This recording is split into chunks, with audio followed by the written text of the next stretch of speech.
This is Beer in Front, part of the Odd Pods Media Network. Sometimes the beer in front of you is the best one yet. I'll talk about some great beer, and I'll also talk to various people in and around the beer industry to get their stories all about beer. That's Beer in Front, and it's coming up now. Welcome to episode 201 of Beer in Front. I'm your host, Dave Zalatoris, and Beer in Front is a proud Odd Pods Media Network member. Pull out your HyperColor shirt and your Zubaz pants, because we're going back in time. I hope everyone had a nice and safe St. Patrick's Day weekend. On the show today, I'm going back to the late 80s, early 90s with Killian's Red. I was planning on grabbing like a Harp or a Smithwick's for the week, but I saw Killian's, and that brought back a ton of memories.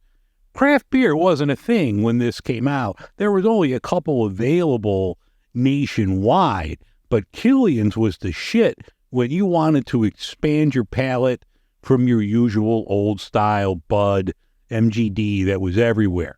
It was one of the top specialty brands before craft took over.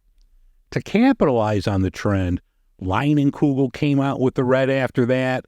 Anheuser-Busch rolled out Red Wolf back in like 93, 94. Even Dixie's Black and Voodoo had a Crimson Voodoo that was pretty good. And I know Ice House had one called Red Dog, but I'm not sure. I think if my memory serves correct, that was more of a golden beer, but everyone wanted to capitalize on red. Back in the 80s, Coors bought the rights to use the brand name George Killian's Irish Red Ale for use here in the States. Even though the name Coors used was Irish Red Ale, Killian's is a lager. Many breweries here in the States have an Irish Red in their portfolio this time of year. I'd have to say probably my favorite is the Great Lakes Conway's Irish Ale. That one goes into carts every year. But Killian's Irish Red, that won 2 silver medals at the GABF in the American Amber Lager category back in 97 and 98, and it also took home a gold medal at the World Beer Cup in 1998. The beer that I'm having this week for my Drink Illinois Beer series will be the Pilsner from Moore's Brewing.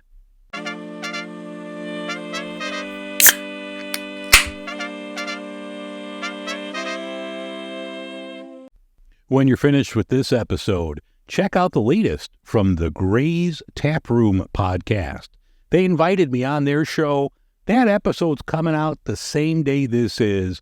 I'll include their link in the show notes, but that was a lot of fun. We're going to swap some beer, and I hope to have them on soon, and we'll talk beer in the Louisville area. This week, I'll be interviewing people from Billyco Top Farm, El Jimador, and some friends in the Birmingham area about their beer and city, so be on the lookout for that. The Drink Illinois Beer series has had some good feedback so far. I'm planning on a Rockford run soon, and I'll talk with folks at the great Olympic Tavern there. I talk beer and breweries a lot, but for many of us, we discover beer at bars and taverns from great bartenders, so I want to include them in this series as well, and Olympic is a great place to start. I'm always open to suggestions. Please email me, dave@beerinfront.com, if you have a spot or a brewery you'd like me to hit up.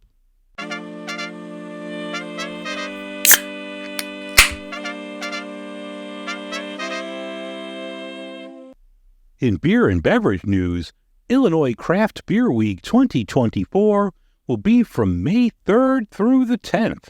The festivities will kick off with Beer Under Glass on May 3rd. This will be the 14th annual festival and will be held this year at Union Station, and tickets are on sale now. For all of the festivities for Illinois Craft Beer Week, check out the Craft Beer Guild's website, illinoisbeer.org. Lagunitas is coming out with Beast of Both Worlds. This will be an 8% IPA using hazy hops in a West Coast style beer. H.R. 7577, known as the Cheers Act, is a bipartisan legislation from Republican Darren LaHood from Illinois and Democrat Stephen Horsford from Nevada. The press release states the Cheers Act would expand tax incentives for qualifying investments into energy-efficient systems to include keg and tap property, supporting the use of draft lines and keg equipment at restaurants and bars. Draft beer is the most sustainable way for packaging by retailers and suppliers, and the legislation would provide immediate relief to local small businesses. The Kraft Maltsters Cup, say that 10 times fast. The Kraft Maltsters Guild's Malt Cup is the world's only malt quality competition. This was held last month in California. Malt from 11 countries participated. I'm hoping to have someone from the craft malt community come on soon as well. Voodoo Ranger is teaming up with Tombstone Pizza for an Pizza A beer. I don't know. So according to the Voodoo Ranger website, this is inspired by Tombstone Pizza. It's a 7% ABV beer, and it has the flavors of Tombstone's crispy crust, tangy tomato sauce, savory herbs and spices into an ice-cold beer. It's going to finish with a pepperoni kick of heat. I don't know. I'm going to try it. I mean, I try anything. I drink anything. But I'm not sure about the Voodoo Ranger Tombstone beer. Speaking of pizza beers, Perennial out of St. Louis and Chicago's Hop Butcher, they're collaborating on a beer called Cracker Crust. This is going to be a pale ale with honey, with Centennial Mosaic and Nectaron hops, and it'll be at 5.5% alcohol. There's no word on if they use Provel. Coors is going to come out with some retro packaging as part of their Legacy collection. They're going to have cans with designs from the 1880s, 1940s, and 1990s. That should hit the shelves right around now, up until June 30th.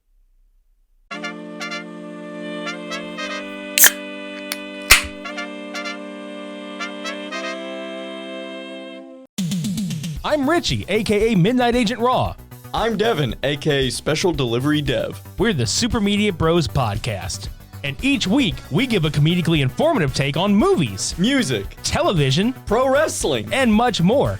Check us out at supermediabrospodcast.com, Apple Podcasts, Spotify, or anywhere else that you can listen to podcasts. Shades on. We're off. Be sure to catch the latest from Super Media Bros wherever you listen to podcasts.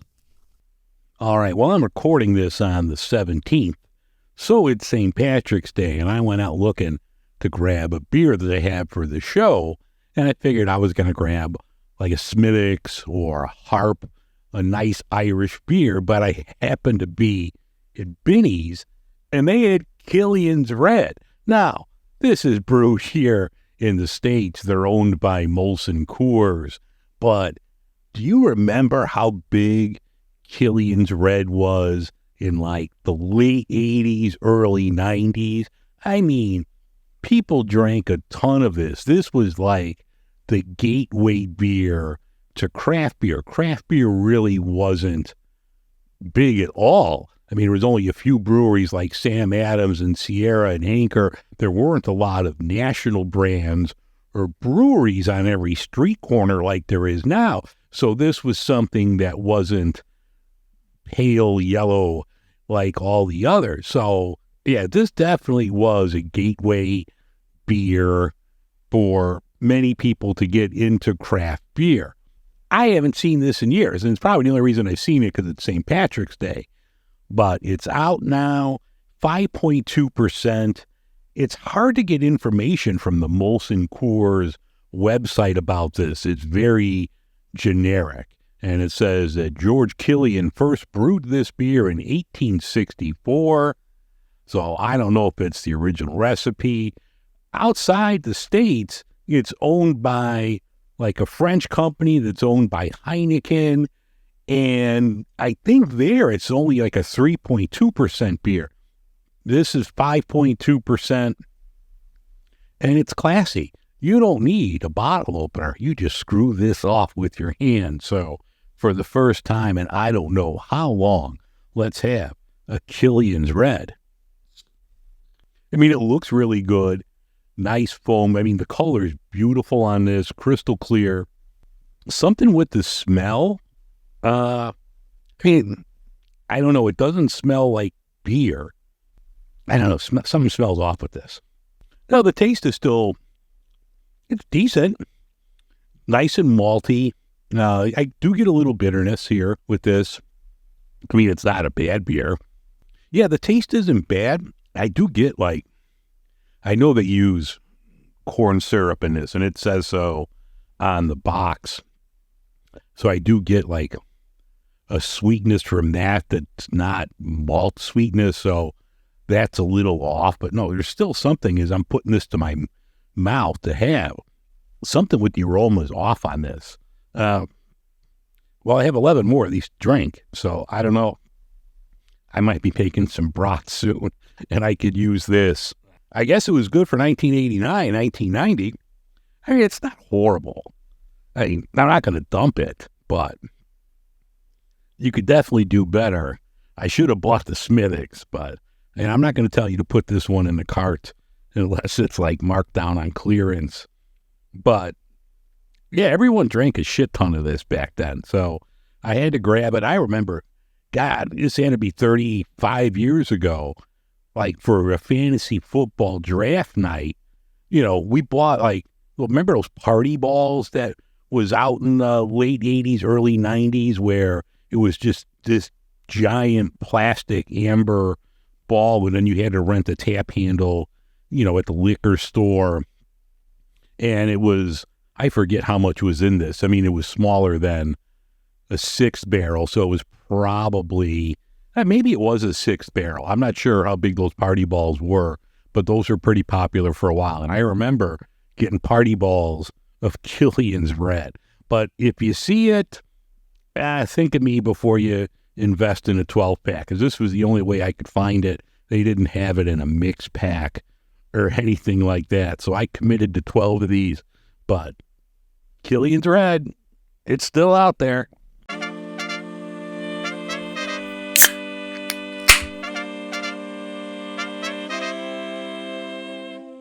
All right, next up in my Drink Illinois beer series is one from Moore's Brewing Company. Now, I'm splitting hairs here, but this is made in Indiana, but Moore's Brewing Company is out of Illinois, so I'm going to count this as an Illinois beer. I'm going to have their Pilsner. Now, I haven't had the Pilsner yet, but they have a couple different ones, a Session, I think they have a Helles. I tried the IPA. They also have a brown ale and one that I didn't see. If I saw this, I'm still going to grab it because they have an Imperial Porter at 8.3%. So that should be good, but I'm going to have the Pilsner. This is 6% alcohol. It's a German-style Pilsner, and it says it's perfectly balanced with just a pinch of Anjou pear. So I'm intrigued. So let's crack open the Pilsner from Moore's Brewing Company.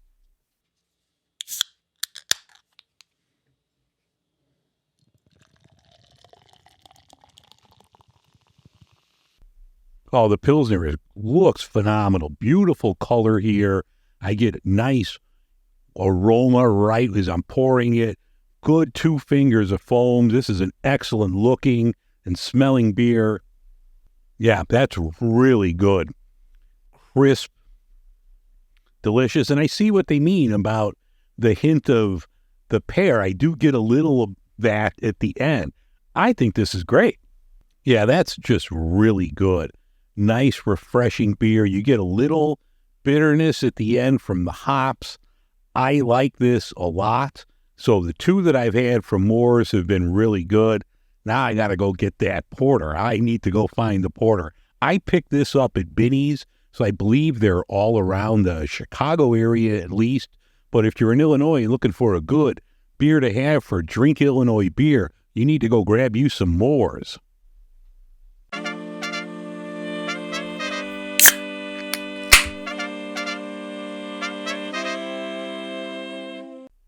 All right, and some personal news. I had the injections in my ass cheek last week, and I'm a little wound up. One, they have to put you under, which you're going to stick needles that big in my rear end. Doc, you got to put me under. So they call you the day before. All right, you got to be there at 11 o'clock. The procedure will start at noon. You have to fast, so you can't drink water, coffee, nothing. I said, what about my medication? I take medication. Nope. You can't even take medication or brush your teeth before this. I'm like, all right, whatever. I'm going to be cranky because I need my coffee. So we get there. Ruby takes me. Ruby takes off of work because she's got to take me because I can't drive because I'm going to be loopy. So we get there, do all the paperwork, blah, blah, blah.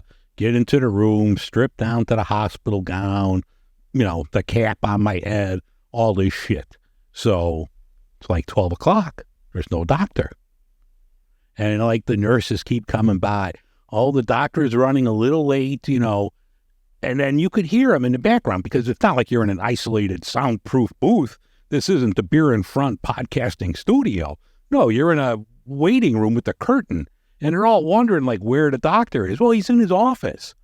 And he comes down, and I'm now I'm starting to get angry because it's 12:30, 12:45. One, get this needle done out of my ass. Get it done now, and bring me a fucking sandwich. I'm hungry. I need coffee, so I'm cranky. So the doctor comes down, and I'm like, dude, you got a Jimmy John's or something? I'm getting upset with him. So gives me the needles.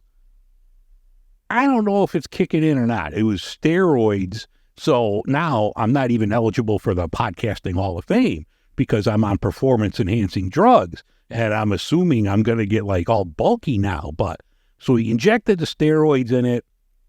It's still a little bit sore. Now, this was done Thursday. I'm recording on Sunday. But how your arm gets sore after shots? It's my ass. So that part's still a little tender. So hopefully the steroids will kick in and I'll be good soon. I have a follow-up with him in a few weeks. But he said in some cases you need to have this done a couple of times for it really to kick in. So hopefully I won't need it a second time. And if I do, I'm keeping this clown out of his office. Dude, you telling me I got to be there at noon? I want the needle in at 12:01. All right, that's going to wrap things up for this week's edition of Beer in Front. I thank you very much for listening. If you need to get a hold of me, you can email me, dave@beerinfront.com. If you'd like to support the show, head over to patreon.com/beerinfront. You could do so there. Have a great week, everyone. I'll talk to you next week, and we're going to be talking hops with Billy Goat Hop Farm. Have a great week, and remember, sometimes the beer in front of you is the best one yet.